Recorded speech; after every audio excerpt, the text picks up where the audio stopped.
talking about trip. Hey, this is Dr. Amanda from StraightSmile Solutions. Today we're going to talk about actionable items you can do every day during this shutdown to get your practice ahead of where you were before.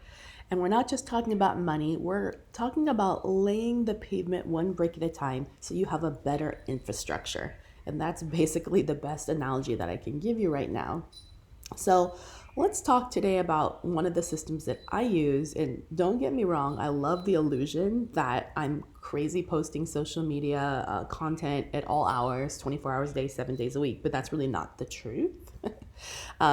This is a great hack that you can use to make your life a heck of a lot easier once you've already built your connections within your social media. And that's something, again, that I would recommend that you put towards your KPI or key performance indicators as a dentist. Yes, you can hire someone to do this for you, but the more you outsource, the more it's going to cost you. And personally, I think it's really easy to make connections on social media. You can see what I'm letting you in my account right now, so you can see what I'm doing. Obviously, I have my business Instagram, my business Facebook, my business LinkedIn, and my personal LinkedIn. The other thing that you can connect with would be Twitter, but I don't do that. That's just not something I'm really that interested in. I think I don't know, that's just not me. And then lastly, I also do now TikTok is my newest. I started that during this shutdown actually last week. I just started it.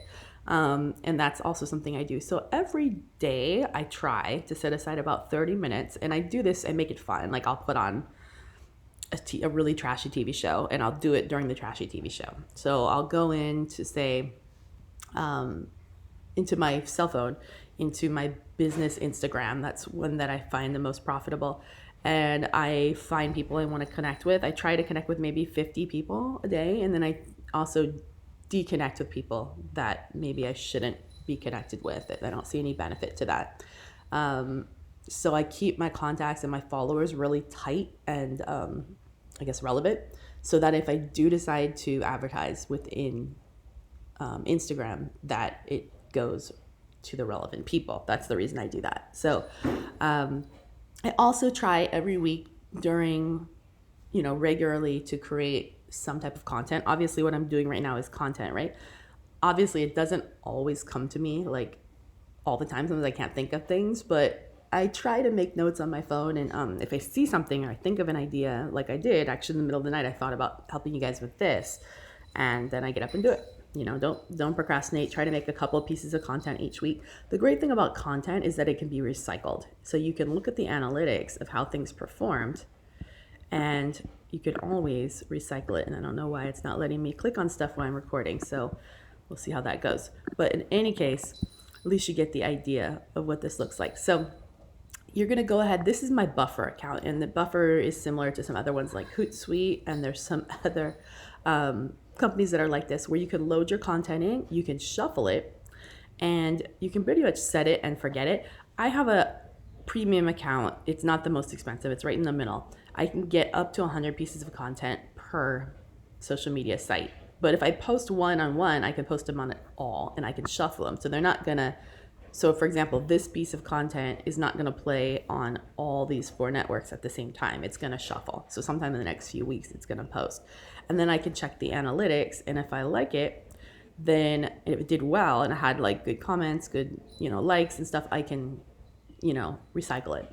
I can also recycle going back all the way a year, and I can look at ones from a year ago. So like, for example, I totally forgot I had this kind of content, and then I just found it last week and I recycled it.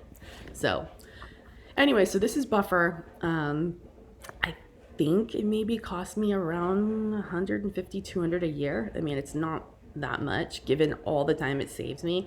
The only thing that's tricky, it maybe takes you about 45 minutes to set it up. You do have to connect all these accounts and give all these accounts permission to post for you. Sometimes it will deconnect, meaning that it loses connection and you don't always get a notification. So you have to keep an eye on it. And usually all of mine are at about the same level. So you can see how my LinkedIn has a lot more now. That's because I lost connection like a couple days ago, and I guess I didn't notice. So it wasn't posting for me. So that's why it's off right now. But anyways, so this is Buffer. It was pretty self-explanatory. I mean, remember, you can always watch YouTube videos on how to set it up. There's people that make it way easier, but to me, it was like really easy to set up. It saves me a ton of time, just an absolute ton of time for the cost.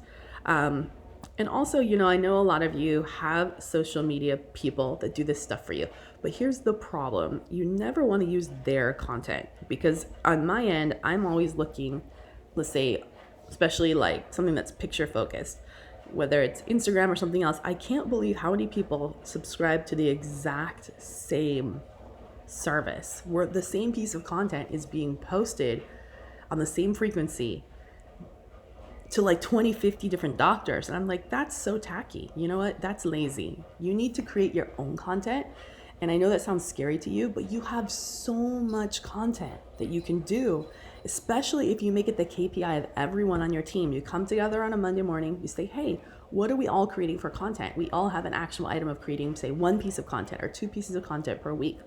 So content could be a really quick testimonial video from a patient. It could be a demo video from a team member showing them. It could be, how do I clean my chairs? What does our waiting room look like? What is the procedure for being a patient? Of course, you have to always remember HIPAA compliance when you make content. If you're posting anything about a patient, you need a social media release signed, not just a verbal. It needs to be signed.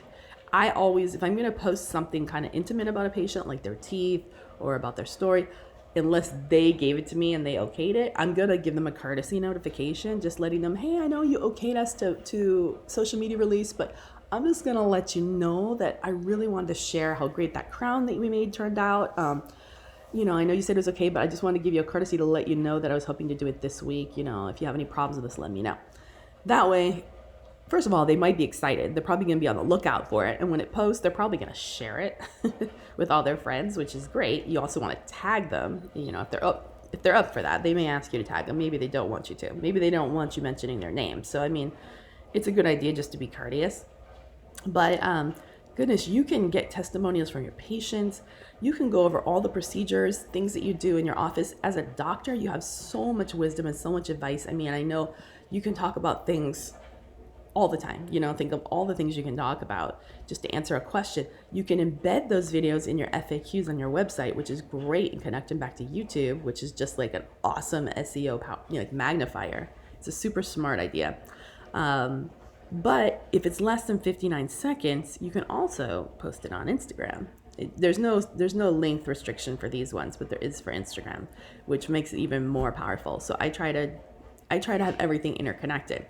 Now, in terms of TikTok, that's a whole nother thing, and I can't access TikTok on a laptop, so it's a little more tricky to show you what's going on. TikTok is its own bird. It's a little more tricky. But anything you create within TikTok, you can easily share on Instagram. There's like a direct connection. So that's pretty cool. But you can't share Instagram to TikTok. So anyways, all right. So that's my Buffer account. I do recommend that you get something like this. There's a bunch of different ones like it. Like I said, small investment. If you want to load it up with more than 100 pieces of content, then you're going to have to get more of an upgraded thing. So that means like every week or two, I need to get on, shuffle, check my analytics. It maybe takes me 15 minutes twice a month to do this. And make sure everything's performing the way I want it to, checking comments, stuff like that, and responding. So hopefully that helps you. All right. Today is April 11th, so have a great April. And don't hesitate to reach out to me if you have any questions. You can go to StraightSmileSolutions.com. Thanks.